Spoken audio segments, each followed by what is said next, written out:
संसार के भाषा परिवार, इस पे अगर चर्चा करें तो संसार की भाषाओं को परिवारों में विभाजित करना एक अव्यावहारिक प्रयास है। और अभी तक विश्व में अनेक ऐसी अविकसित भाषाएं हैं जिन तक या तो भाषा वैज्ञानिक पहुंच नहीं पाए, यहाँ तक कि उनकी सही सही संख्या भी हमें ज्ञात नहीं। यानी हम ये अनुमानता कहते हैं कि लगभग 3000 भाषाएं मानकर हम चलते हैं कि पूरे विश्व में बोली जाती है। ठीक है, अब बात आती है भाषा परिवारों की, तो उनकी संख्या 10 से लेकर 100 तक फैला रखी है भाषा वैज्ञानिकों ने। अकेले अमेरिका में 100 से अधिक भाषा परिवार बताए जाते हैं, और यही उन्हीं परिवारों की बात आती है। तो जिनकी भाषाओं का अध्ययन हो पाया है उन्हीं परिवारों की हम भाषाओं की बात करें तो सामान्यतः ऐसे 18 परिवार हैं पूरे विश्व में। ठीक है, तो पहला है भारत यूरोपीय परिवार, जिसको हम भारोपीय परिवार भी कहते हैं। सेमेटिक हेमेटिक परिवार, मलय पोलिनेशियन परिवार, द्रविड़ परिवार, जापान कोरियाई परिवार, यूराल एल्टिक परिवार, चीनी परिवार, बुरुष्की परिवार, काकेशी परिवार, हाइपरबोरी परिवार, बाश्क परिवार, सुडानी परिवार, बांटू परिवार, बुशमैन परिवार, पापुई परिवार, ऑस्ट्रेलियन परिवार, दक्षिण पूर्व एशियाई परिवार और अमेरिकन परिवार। तो जो प्रथम 7 परिवार जो हैं, इन्हीं परिवार तक अगर बात करें तो कहते हैं ये प्रथम जो 7 परिवार हैं इन्हीं की भाषाओं का ही विशेष रूप से अभी तक अध्ययन ज्यादातर हुआ है। अब बात आती है भारत यूरोपीय परिवार की, जिसको हम भारोपीय परिवार कहते हैं। तो भारत यूरोपीय परिवार विश्व का सबसे बड़ा भाषा परिवार है और इसे भारोपीय, इंडो जर्मनिक, इंडो कैल्टिक, आर्य परिवार अनेक नामों से हम जानते हैं। नाम इसके विशेष रूप से ध्यान रखिए। हित्ती भाषा की खोज के बाद इसे भारत हित्ती परिवार भी नाम दिया गया। ठीक है, और हित्ती 4000 वर्ष पुरानी भाषा है। कुछ भाषाविद इसे भारत यूरोपीय परिवार की एक शाखा मानते हैं। ठीक है, तो हित्ती को एक शाखा और भारत यूरोपीय परिवार को दूसरी शाखा मानना कुछ लोग सही बताते हैं। अब बात आती भारोपीय परिवार की 10 शाखाएं मानी गई। तो 10 शाखाओं में भारत ईरानी शाखा, बाल्टो स्लाविक शाखा, आर्मीनी, अल्बानी, इटैलिक, ग्रीक, जर्मनी, कैल्टिक, तोखारी और हित्ती, ये 10 शाखाएं हैं। ठीक है, तो इसी के आधार पर सतम और केंटुम वर्ग की अगर बात करें, 19वीं शताब्दी के उत्तरार्ध में अस्कोली नामक एक भाषा वैज्ञानिक ने भारत यूरोपीय परिवार को 2 वर्गों में विभाजित किया था। जो सतम और केंटुम वर्ग है ना, जो क्या है, ये इसी अस्कोली नामक भाषा वैज्ञानिक ने भारत यूरोपीय परिवार को 2 वर्गों में विभाजित किया था। उनकी मान्यता थी अस्कोली की कि भारत यूरोपीय परिवार की मूल भाषा की कंठ ध्वनियां कुछ भाषाओं में कंठ बनी रही, तो कुछ में वे संघर्षी यानी श, स और ज हो गई। मूल कंठ ध्वनियों वाली भाषाओं को वो केंटुम वर्ग में और श, स और ज वाली भाषाओं को सतम वर्ग में वो रखते हैं। तो इस ध्वनि परिवर्तन के उदाहरण के लिए उन्होंने 100 का वाचक क्योमतोम, 100 का वाचक क्या है, क्योमतोम शब्द लिया और उसे विकसित शब्दों का तुलनात्मक अध्ययन उन्होंने किया। इस आधार पर ये वर्ग हुई। अब यही केंतुम यानी केंटू वर्ग की प्रमुख भाषाओं की बात करें, केंटू मतलब 100 का वाचक शब्द है ये 100, इसी को 100 को जो बोलते हैं इसमें केंटुम कहते हैं।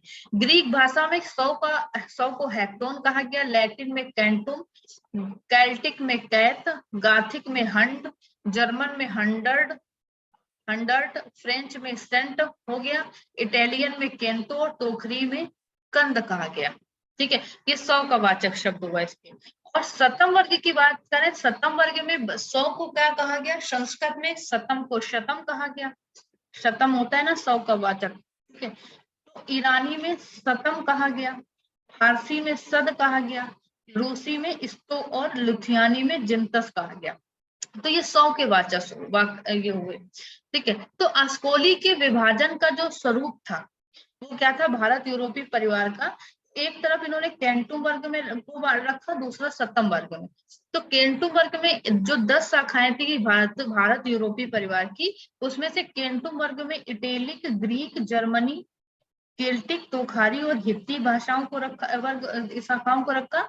और 7वें वर्ग में भारत ईरानी, बाल्टो स्लाविक, आर्मेनी और अल्बानी, इन भाषाओं को इन्होंने इस शाखाओं को रखा।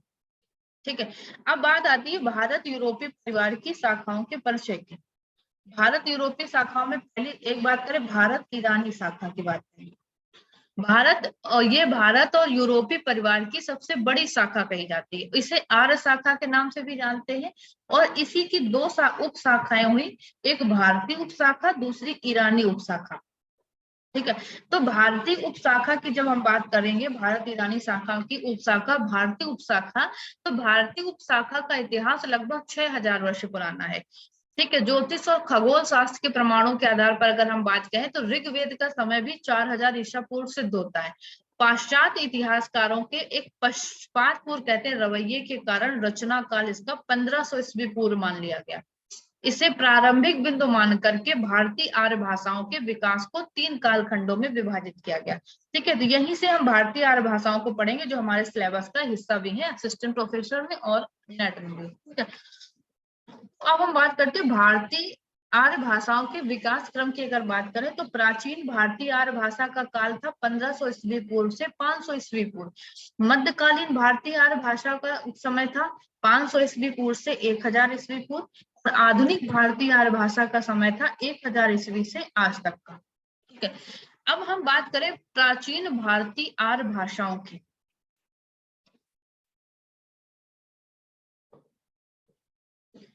तो प्राचीन भारतीय आर्य भाषाओं की अगर चर्चा करें तो इस काल में भाषा के दो रूप मिले, वैदिक संस्कृत और लौकिक संस्कृत। ठीक है, वैदिक संस्कृत और लौकिक संस्कृत, ये दो भाषाएं मिली प्राचीन भारतीय आर्य भाषाओं में। वैदिक संस्कृत की अगर हम बात करें तो ये संसार की सबसे प्राचीनतम भाषा मानी गई है ही। और ऋग्वेद, यजुर्वेद, साम और अथर्व यानी 4 वेद नामक वेद इसमें लिखे गए। ब्राह्मण, आरण्यक, उपनिषद, उत्तरवर्ती वैदिक संस्कृत के उल्लेखनीय ग्रंथ हुए।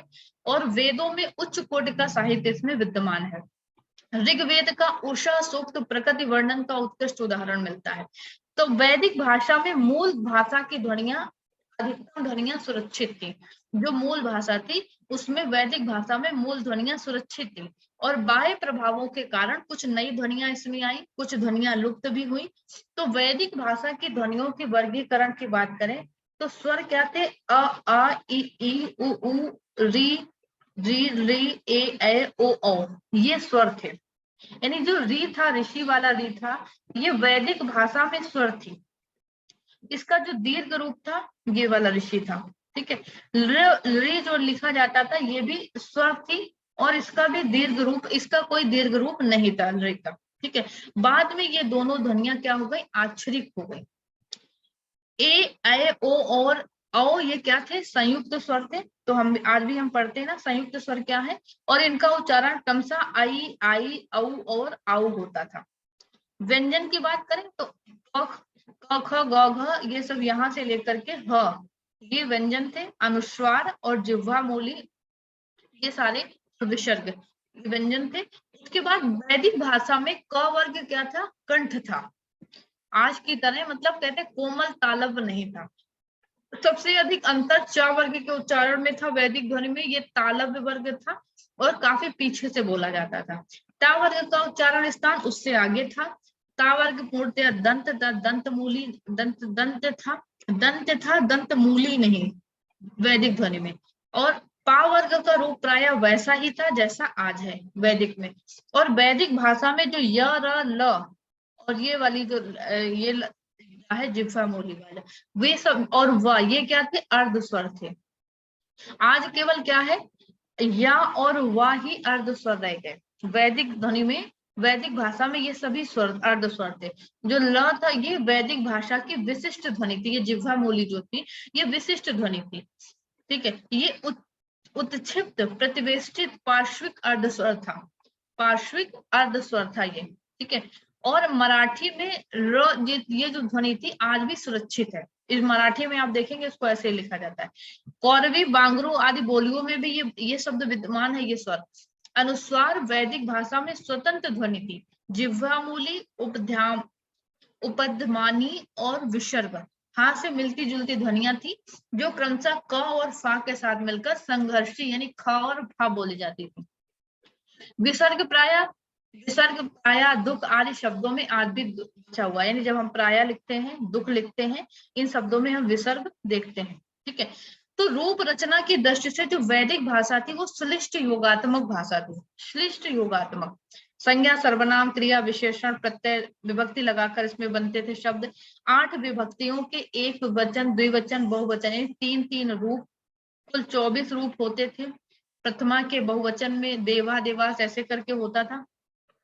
काल और क्रियार्थ के वाचक 11 लकारें थी। 3 वचन, 3 पुरुष के हिसाब से 9 रूप होते थे। क्रियाओं में भी वैकल्पिक रूपों की प्रचुरता थी। तो वैदिक भाषा में ध्वनियों और समासों का उतना प्रचलन नहीं था जितना आगे चलकर लौकिक संस्कृत में पाया गया। तो ये बात हुई वैदिक संस्कृत की। अब बात आई फिर लौकिक संस्कृत की। तो लौकिक संस्कृत 5वीं शताब्दी पूर्व ईस्वी पूर्व पाणिनि ने जब अष्टाध्यायी लिखी, संस्कृत को व्याकरणबद्ध करने का एक सफल प्रयास था अष्टाध्यायी। ठीक है, तो संस्कृत शब्द जिसका अर्थ संस्कार की हुई भाषा है, तभी से प्रचलित हुआ। तो लौकिक संस्कृत कई बातों में वैदिक भाषा से भिन्न थी। वैदिक भाषा की कई ध्वनियां लौकिक संस्कृत में आकर बदल गई पूर्णतया। ए और ओ समान स्वर हो गए। ऐ और औ का उच्चारण बदलकर ऐ और औ हो गया। व्यंजन में ला ध्वनि लुप्त हो गई, ये वाली।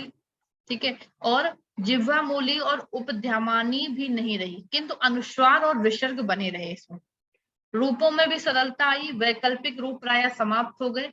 क्रिया के रूप में लेट लकार समाप्त हो गया, किंतु आत्मनेय पद और परस्मय पद बने रहे। लौकिक संस्कृत में संधियों और समासों का प्रचलन बढ़ा और हर्षवर्धन के समय तक आते आते जटिलता की स्थिति तक ये पहुंच गई। बाणभट्ट की कादंबरी में भी संधियों और समासों की पराकाष्ठा देखी गई। ठीक है, उसके बाद इसकी बात करें तो वैदिक भाषा स्वर घात प्रधान भाषा थी। उसमें क्या थे? 3 स्वर थे, उदात्त, अनुदात्त और स्वरित। ये क्रमशः और आरोही, अवरोही और सम स्वर थे। तो वैदिक भाषा में इनका स्वनिमित महत्व था, स्वर परिवर्तन से अर्थ बदल जाता था। लौकिक संस्कृत में क्या था? स्वरों का अस्तित्व नहीं रहा। ये दोनों में अंतर हुआ, वैदिक संस्कृत में और लौकिक संस्कृत में। ठीक है, ये बात हुई हमारी वैदिक भाषा की, यानी कि जो हम भाषा की शुरुआती बात कर रहे थे, प्राचीन भारतीय आर्य भाषा में से जो वैदिक संस्कृत और लौकिक संस्कृत की यहाँ पर हमने बात करी। ठीक है, उसके बाद अगर आगे चले मध्यकालीन भारतीय आर्य भाषाएं, तो मध्यकालीन भारतीय आर्य भाषाओं में से कल हम इनको पढ़ेंगे डिटेल में। पाली भाषा, ठीक है, इनका जो समय माना गया मध्यकालीन आर्य भाषाओं का, 12वीं-13वीं शताब्दी तक संस्कृत की रचनाएं होती रही, लेकिन 19वीं-20वीं शताब्दी तक भी ये उपलब्ध होती रही। तो आर्य भाषाओं के विकास के इतिहास में 500 ईस्वी पूर्व से लेकर 1000 ईस्वी तक, यानी 1500 वर्ष का जो समय था, वो मध्यकालीन आर्य भाषाओं का कालखंड माना जाता है। ठीक है, इसके 3 उपखंड हुए। पाली काल, पाली भाषा का समय 500 ईस्वी पूर्व से ईस्वी तक था, और मतलब शून्य तक, और प्राकृत काल, ये इसका समय, और अपभ्रंश काल। तो इनको हम लोग कल की क्लास में पढ़ेंगे, पाली भाषा, प्राकृत और अपभ्रंश काल। मध्यकालीन आर्य भाषाओं की चर्चा विस्तार से कल हम लोग करेंगे। आज के लिए ठीक है, किसी को कोई डाउट हो तो बताइए।